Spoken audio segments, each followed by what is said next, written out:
in that person's life. You see them learn from their mistakes or learn from how they saw God from then to now or whatever it is, but this journey that they went on changed them.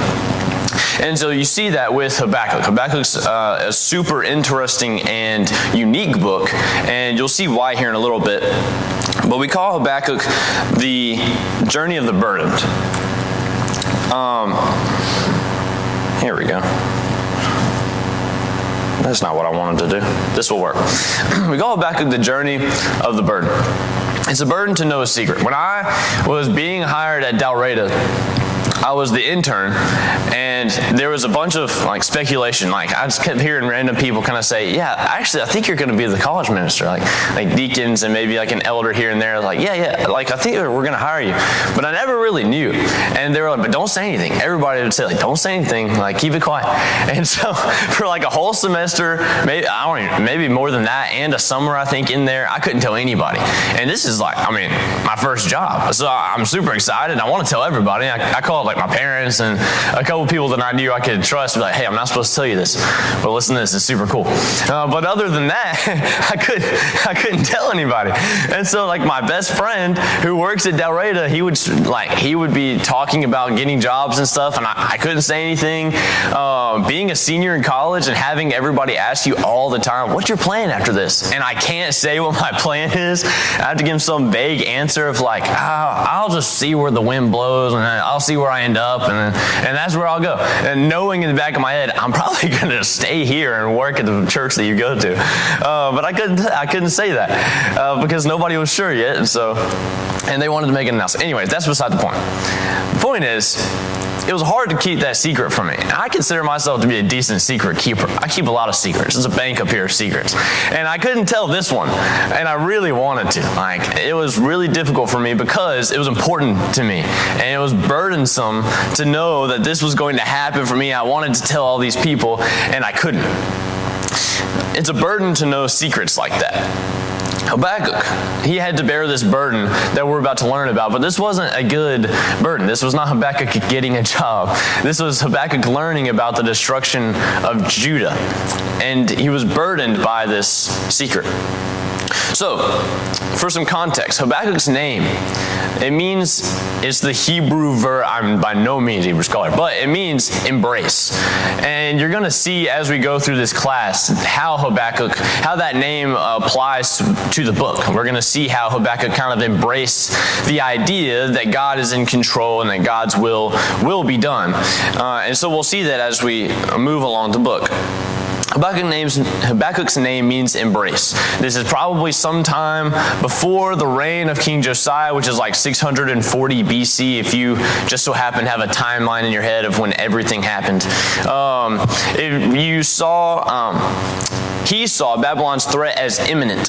Babylon was coming to take over Judah. He saw this as imminent, and so he lived in the last few decades of Judah's existence before Babylon actually came and took them over. So Habakkuk shows us the journey of the burdened. He's burdened because of this vision that he's had, that he's been shown about the destruction of Judah by Babylon. So we'll start in verse 1. If you want to turn to Habakkuk, if you haven't already, we'll be reading just kind of a few different things from here, and then it will also be on the screen if you can see that. Some of these will get a little bit smaller, so I don't know if you'll be able to see it all of the time. But can someone read verse 1 for me of Habakkuk chapter 1? The burden which the prophet Habakkuk saw. That is it, yes. And that is how the book opens. So this word oracle or burden, so my translation says oracle, but it translates this kind of common word for burden. When a prophet was given a prophecy, it was a burden on them until they could announce it. Jeremiah talks about this in Jeremiah chapter 20, verse 9. He says, if I say, if I say I will not mention it to him or speak any more in his name, there is in my heart, as it were, a burning fire shut up in my bones, and I am weary with holding it in, and I cannot. Prophets had to kind of hold in sometimes this prophecy that they were given until the time when they could talk about it. It was a burden for them. And Habakkuk is a much different prophet than the rest of the prophets that we see with the major and the minor prophets and the other prophets that we read about in the Bible. This book is a little bit different. One is that he's called by name, and it calls him a prophet twice. In chapter 1, verse 1, which we just read, and chapter 3, verse 1, Habakkuk is called a prophet, different than usual. But also, and this is probably the biggest difference to me, is that he isn't really accusing Israel of anything. And he doesn't even speak to Israel directly or Judah directly. Instead, he goes straight to God with all the confusion and the frustration that he is feeling. In most of the minor prophets or the major prophets, we read of the prophets going through and talking to the nation that they are worried about and that they're hearing about how they need to straighten up and how that Babylon is coming or God is going to punish them in some way and they need to straighten up or this is going to happen. And that's what most of the prophets kind of talk about. But in this one, Habakkuk just goes straight to God. So, he complains. And this is his first complaint to God that he gives. Can someone read verses 2 through 4?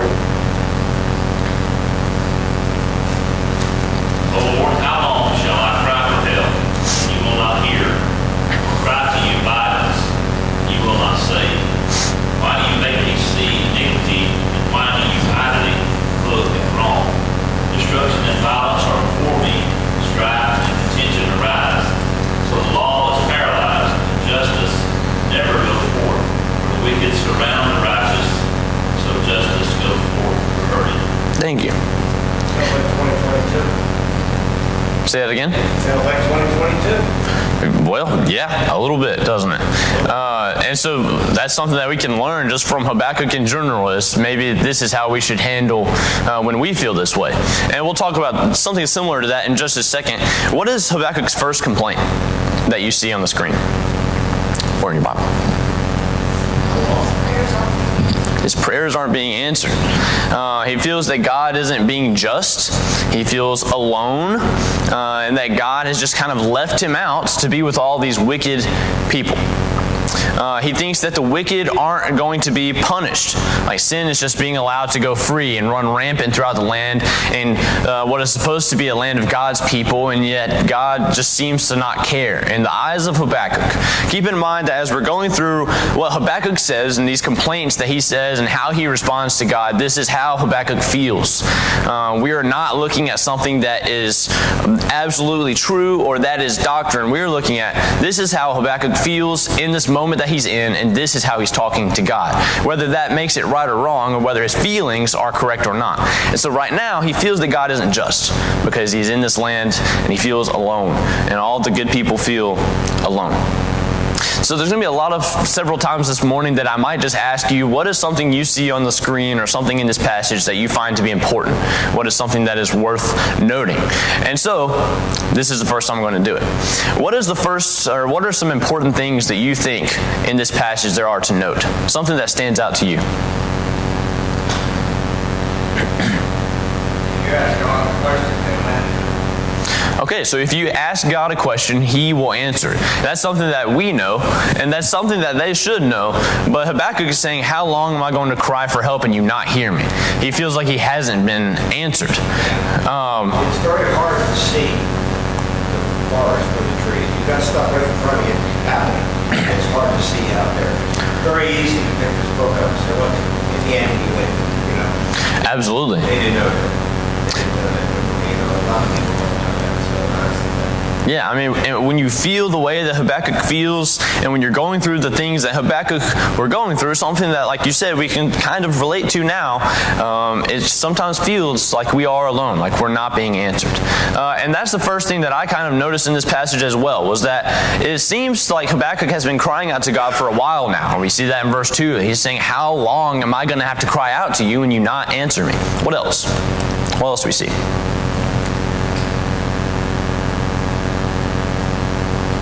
The other answer to prayer, but God's on a different timeline. Great evidence is, or cry to you with violence, and you will not save. Well, it's not instant. It's not going to be. It wasn't imagined. We're not doing that. We're literally, we got being us as free will people. Mm-hmm. And he wants, we all want it now. You know,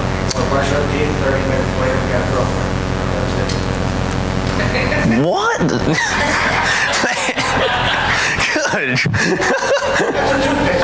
Okay, all right. Sorry, we didn't do another warning. Man. They just said the owl would talk, but they didn't necessarily say what would come out of the mouth, but good grief. All right, steer back on. Shifting gears here. Let me say also that, we see a lot of that Al touched on it, that it sounds a lot like 2022. We see a lot of the people that we see doing wrong that never get punished. For us, that's hard to understand. We can't like God things. So, we know in the end He will repay. He'll give His vengeance in the end. But Absolutely, because for us, we're a little impatient, not on God's timeline, as He said. yeah, I mean, Habakkuk could be crying out to God for, we don't know. Habakkuk could be crying out to God for 20 years. And 20 years of crying out to God with the same plea and the same request every day probably feels like forever. But God could be waiting so much longer. He could be waiting through Habakkuk's lifetime for something to happen, for this punishment of these evil people to be happening. But for Habakkuk, this is how he feels. Like he's not being answered. He's not even being heard. How long, he says, will you not hear me? If you go on through, he says that in verse 3, it kind of seems as though he sees God as just like looking at the violence and the destruction that is happening and being content. He says like destruction and violence are before me, strife and contention arise. And right before that, he says, why do you so idly look at wrong? Like you're not doing anything, and there's all these evil things happening.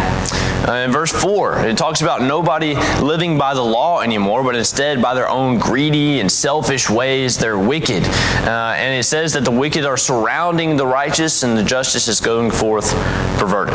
Now, there are still righteous people, but they felt surrounded by evil. I think that's something interesting to know, that there were still righteous people. You see the frustration of Habakkuk in the beginning, as saying, how long? And to me, that, you can look at it from the righteous standpoint of Habakkuk and from, like, how it's going on 2022. We're pleading for this or that to happen to God's side, but what we don't know is necessarily the person right down the street that's pleading for a little more time. We're pleading for something to happen now, while someone else may be pleading with God for that long-suffering God we see in the Bible to give more time. We want something handled, we want to handle now. They need a little more time to get things straight. And they're pleading with God to help them get their life right in a certain timeline. And, there's a song that goes, while we pray and while we plead, we got to understand someone may need something from God a little bit different, a little bit more than we need what we need. Yeah, absolutely. And did you have a comment?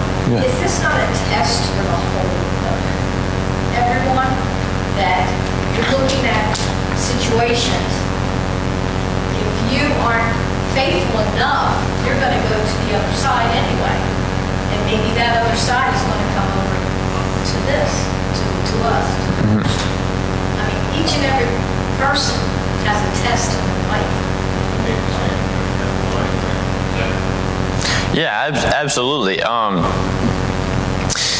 There's nothing wrong with making a plea to God. There's nothing wrong with telling God, this is how I feel, this is what I want in my life to change, these are the circumstances that I want to be different in my life. God, please help me. If you go through the Psalms, they very boldly go before God and they say, please help me in this way. Well, they really don't say please. They say, help me in this way, change my circumstances in this way. The psalmists want God's will to fit theirs. Right? And they want their circumstances to change, and they want God to help them in this.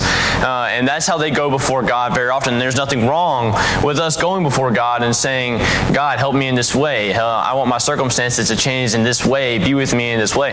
But that doesn't mean that God's going to do it. If God is in control, we can try to change His mind, and we can try to go before Him and plead with Him in some way, but that doesn't mean it's always going to happen. When they came up with that other deal of who they can pity for some more time, I got thinking about emails. I'm sending mine, you're sending yours, he's sending his. God's getting all of them. God's getting all of them. Mm-hmm. So make it work. Yeah. But what you're asking for may not be what you really need or want. This is true. Yeah. What I was thinking is like, you hear people say, pray for the Lord to come quick. Pray the Lord, we pray that you'll come back and come soon.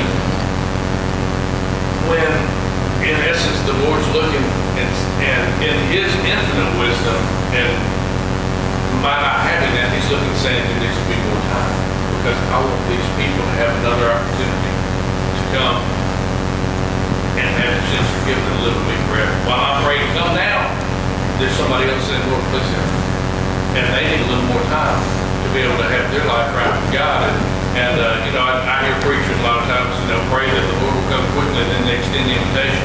Well, from a preaching standpoint, every preacher knows that not everybody has made the decision to be right with God when they're through the sermon. And then your next prayer is, Lord, please give them a little more time. We just got to understand that no matter what we're praying and what we're asking, the Lord in His wisdom will know how to answer. Yeah, ultimately, no matter what, God's will is going to be done. And we can try to change it, and we can try to talk to Him about it, but we're not in control here. And so this is something that Habakkuk is trying to learn, that God is in control, but he's struggling with this thought because of his circumstances, because of everything that's happening around him. How long do you think Habakkuk is crying out for help? How desperate do you think Habakkuk is just waiting for God to answer? Don't you think that this is discouraging if you're Habakkuk? It's hard to be a small candle in this dark abyss. It's hard to be seen if you're the only little light amongst just a world of darkness. And at least that's how it feels. Ooh. Oh, was that me or was that not me? I'm on slide number 32. No, it's on slide 3, I think. Oh, okay. Never mind. Did you pull it off? Oh, close. Bingo. All right, well, we're going to keep going. We see God's response. If you have your Bibles open, you can read it, or now it's on the screen. We see God's response in verses 5 through 11. But just verses 5 and 6, this is what God says in return. Look among the nations and see, wonder, and be astounded. For I am doing a work in your days that you would not believe if told. For behold, I am raising up the Chaldeans, that bitter and hasty nation, who march through the breadth of the earth to seize dwellings not their own. So what does God say in return? What we've already said. God has already been working on this answer before He answered Habakkuk. He says this in verse 5. I'm doing a work in your days that you would not believe if told. But Habakkuk feels like nothing's happening. He feels like God's doing nothing. And so God has already been working on what He's going to do. There's already something happening, something in motion. He says that God is in control of the nations and not Babylon, not Nebuchadnezzar. That's what He says in verse 6. That I am raising up the Chaldeans. We see in Daniel that Nebuchadnezzar feels like he is kind of in control of everything. That he is the man. Everything that has happened to Babylon is because of him. He is in control of everything. But what God says in Habakkuk is that I am raising up the Chaldeans, that bitter and hasty nation, and I am going to use them as an agent of punishment.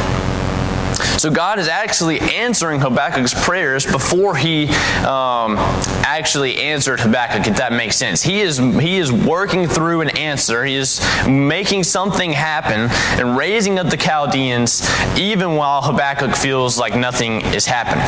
So his answer is, I'm sending a mighty people. I'm going to wipe out the whole nation of Judah and punish the wicked for all of their wickedness, which is what Habakkuk wanted, right? I want the wicked to not prosper. I want them to be destroyed. I feel like I'm being surrounded by wickedness. And so God says, I'll raise up the Chaldeans and take your whole nation, and the wicked will be punished. Well, the love, you mean by God? No,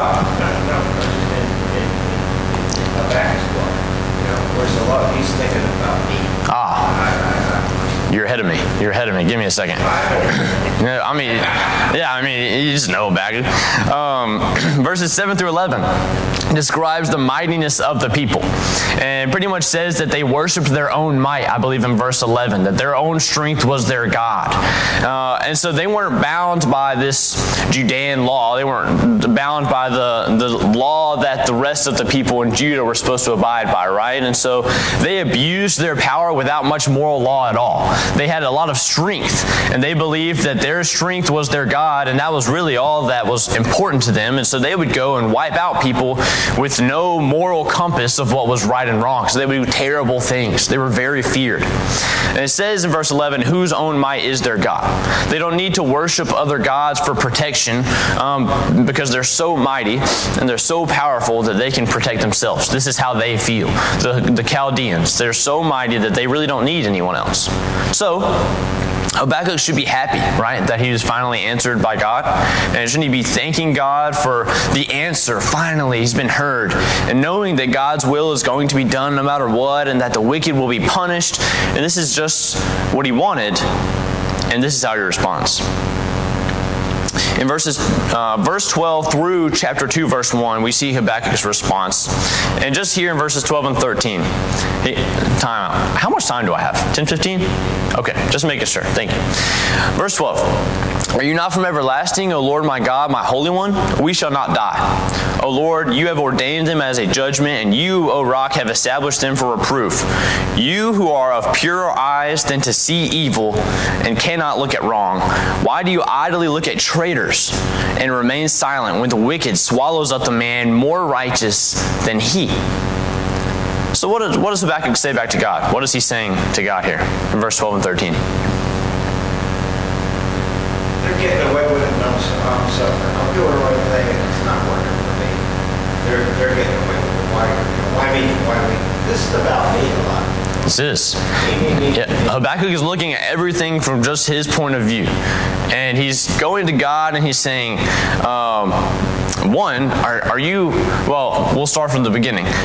In verse 12, he kind of makes the point. He understands that God will live forever and that God is the only God. He makes some points there, establishes some foundational groundwork, and that Babylon, the Chaldeans, are the agent of punishment. He says, you have ordained them as a judgment. You are using them for your punishment. But then he goes on and says, are your eyes too pure to see what is happening? The injustice that's happening, you're allowing people that are more wicked than we are to destroy those who are more righteous. He's saying those Chaldeans are even worse than we are, and you're allowing them to prosper, and you're allowing them to wipe us out when we're more righteous than they are. Like, why are we being punished? It is. Is Judah actually more righteous? Are they? They're not. They're supposed to be God's people. But wickedness is wickedness and wrong is wrong, right? And so while the Chaldeans, man, they're brutal and they're incredibly strong, but they're terrible. Their wickedness is just like the wickedness of the people of Judah. The people of Judah are also doing wrong and going against God, which is the same. We get through verses 14 through 17, and it says that basically that the Chaldeans are like fishermen. He compares them to fishermen that brings in fish from the ocean and then worships their dragnet, and they're rich. And they say, look at this dragnet, it's so great. And he says, how long are you going to allow them to be this ruthless and go unpunished? So we see God's response in verses 2 through 20. This is how God responds.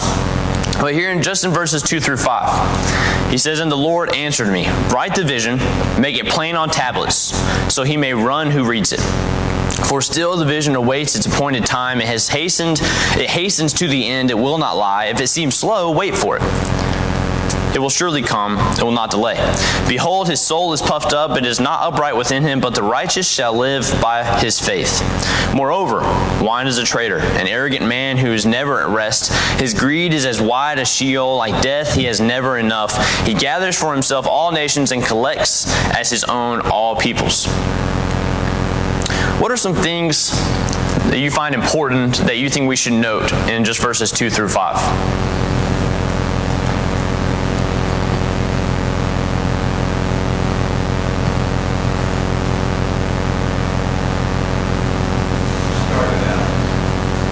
All right, I'll start it out. He says in verse 2, write the vision. which I thought was interesting. When I read little passages like this, I kind of start from top to bottom. I go through like every phrase. I'm like, what does this mean? And so when I started this passage and I read this verse and it says, write the vision, I think, why? Like, why do I need to write this vision? I think it's significant and something that should be discussed for generations to come. Like, that this is what God is saying. This is important. What is about to happen to you people, what I'm telling you, this vision I'm about to give you, it's important. Write it down.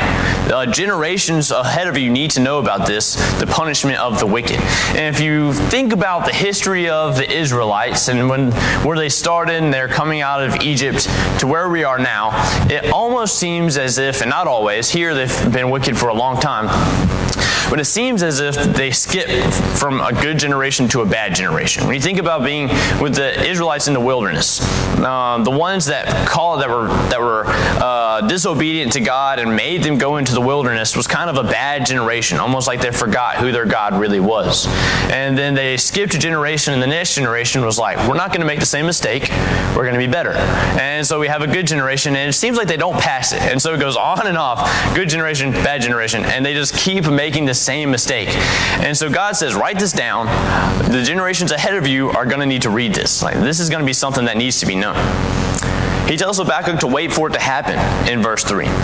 So Habakkuk has to know what's going to happen and know the secret and then just wait for it. In verse 4, he says that Babylon is puffed up because they rely on themselves. And really this applies to anyone who is arrogant, right? Any group of people, any person who is incredibly arrogant and they rely on themselves, they're puffed up. But, and this is kind of a key verse of Habakkuk, one that you probably know, is that the righteous will live by faith. But the righteous shall live by his faith. Even in the darkest of days, even in times when the Chaldeans, these terrible people, are going to come in and take over your nation, the righteous will live by faith. And he goes on, and he finishes by pretty much saying that Babylon is greedy and that they continue to take down nations. We go through verses 6 through 20. These are kind of called the woe oracles. And so God lists all of these woes, which is things that Babylon is doing that is going to cause them to be punished also.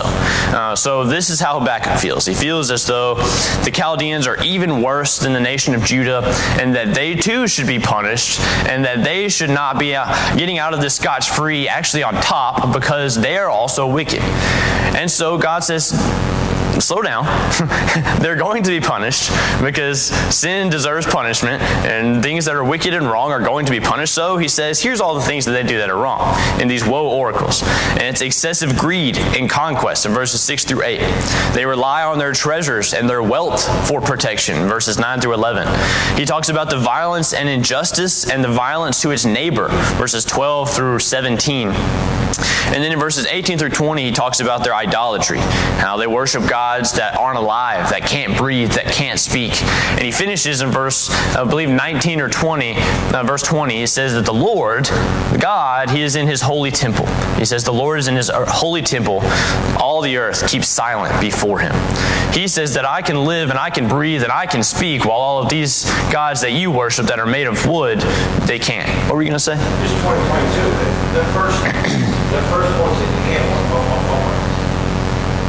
to read them or recite that again is exactly what's happening now. Yeah, just excessive greed and relying on treasures and violence and injustice and idolatry. I mean, all of these things that the Chaldeans are being accused of are definitely things that we can see today. Nothing new under the sun. Nothing new. Why does God respond with all these woes to Habakkuk? He's making this list of woes to show Habakkuk that he's aware of the evils of Babylon and that they won't be unpunished either. By God's just nature, he will always punish sin because God is just and sin deserves punishment. So because sin always deserves punishment and God is a just God, God will always punish sin. So we get into chapter 3, and this is the last chapter of the book, and it's kind of a psalm of trust from Habakkuk. So this is where we see Habakkuk finishing his journey. He starts confused and frustrated and angry that God is not listening to him after all of this time that he spent praying because there are wicked people. And then he doesn't like the answer that he gets. And he has to work through, why is God allowing people more wicked than us, to come in and take me out? And why are this happening and that happening? Why is God being the way that he is? He's having to go through this whole thought process. And then this is where he is led. Chapter 3, a prayer of Habakkuk the prophet according to Shigionoth. O Lord, I have heard the report of you, and your work, O Lord, do I fear. In the midst of the years, revive it. In the midst of the years, make it known. In wrath, remember mercy. So this book goes from a lament psalm, a psalm of lament, to a psalm of trust. The beginning of the book, we see Habakkuk feel this way, angry and confused and upset and questioning God's justice and his goodness. And after having this conversation with God, however long it took, we don't know, we see the results of this spiritual journey that he's had. So we're about to go through and read, well, we're not going to read all of it because we don't have time, but you can kind of scan through it if you'd like and see what Habakkuk says to him. But we start in verses 1 and 2. Habakkuk has heard of God's mighty works. He says, your work, O Lord, do I fear. So he has heard of what God can do. And it's likely that he has heard this in the temple. If you think about like the Song of Moses in Exodus 15 and Moses going through and talking about how great God is and what God has done for the people of Israel, Habakkuk has somehow heard of God's greatness and his works. And he wants him to come and to do the same in the same way.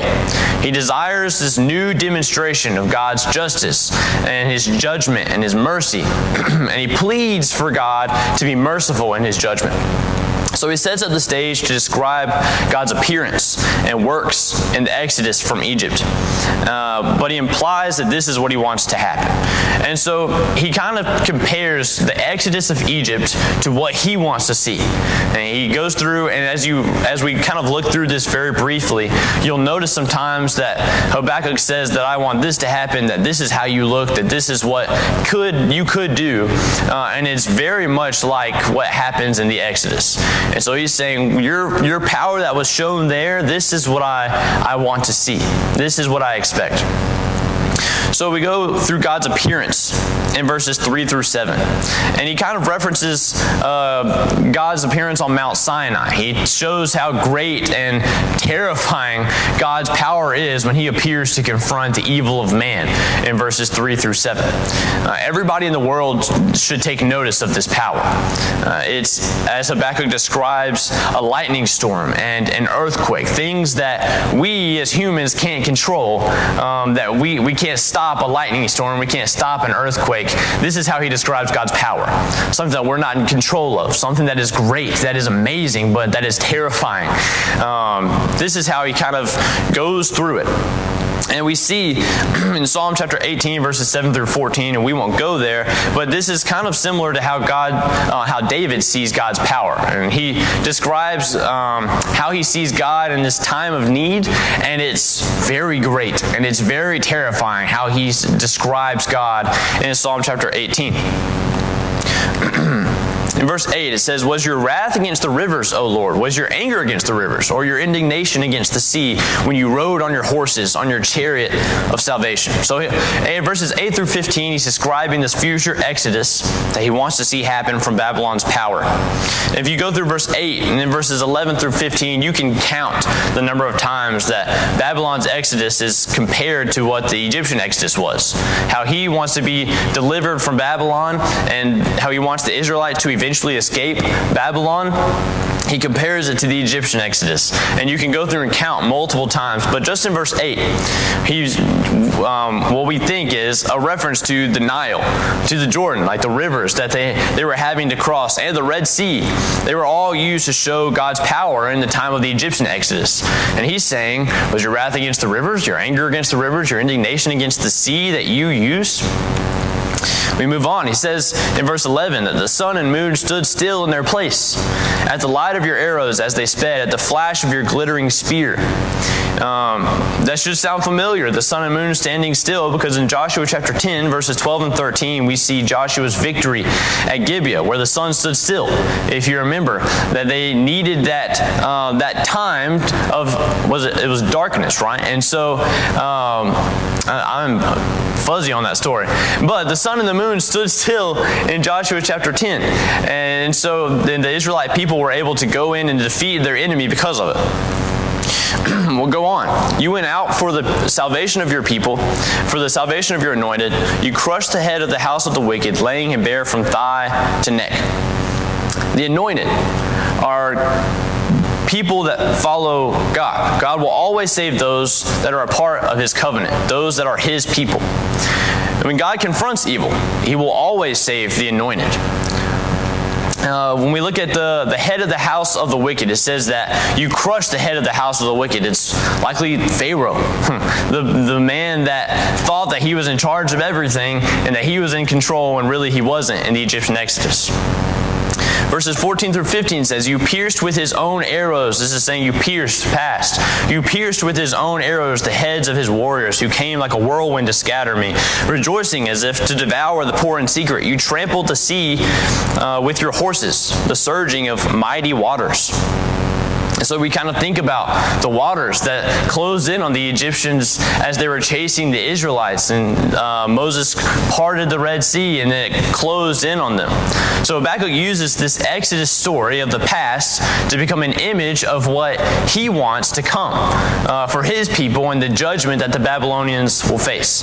Hence the desire for both justice and mercy. So to close out the book, in verse 16, he says, I hear and my body trembles. My lips quiver at the sound. Rottenness enters into my bones. My legs tremble beneath me, yet I will quietly wait for the day of trouble to come upon people who invade us.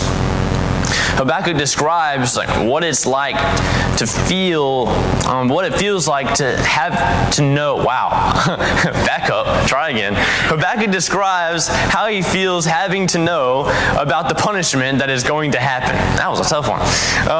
He knows what's going to happen to the Israelites, that Babylon's going to come in, and he says, I hear this and my body trembles. And he just has to wait for this to happen. He says, my lips quiver at the sound. He has to keep the secret. He has to hear, man, this is going to happen to me. And he can't really talk about it. He's writing it down. He's keeping the secret. So this is the end of the journey. Verses 17 and 18. This is what Habakkuk ends with. Though the fig tree should not blossom, nor fruit be on the vines, the produce of the olive fail, and the fields yield no food, the flock be cut off from the fold, and there be no herd in the stalls, yet I will rejoice in the Lord. I will take joy in the God of my salvation. God, the Lord, is my strength. He makes my feet like the deer's. He makes me tread on my high places. No matter what disastrous thing may happen to Judah, Habakkuk is going to trust in God. He says that there could be no food, no produce, the fields could yield no food, the flock be cut off from the fold, and there be no herd in the stalls, yet I will rejoice in the Lord. He has reached this point that he's saying, no matter what happens, I will rejoice in God, the joy. He says, I will take joy in the God of my salvation. He'll be joyful because of his trust in God. He can be joyful because of the God that he serves and not the circumstances that he's facing. He learns to not be so focused on the circumstances that he's in and instead derive his strength from the God that he serves. This is a journey that begins in distress and calamity, but it ends in great joy because of the understanding of the incomprehensible plan of God. Not that he understands the plan, but that he understands God a little bit better. He still bears this burden of secret, knowing that his nation is about to face destruction, but he finds the strength in the Lord. So Habakkuk becomes the perfect example of how the righteous will live by faith. He puts aside his own natural pride and his arrogance, and instead of idolizing his own desires and what he really wants to see happen, he puts faith in something that is much bigger and greater than himself. So, that is the story of Habakkuk. And I hope that you like it as much as I do now, because I was able to share it with you. We'll take a break, and then we'll have worship. Thank you so much.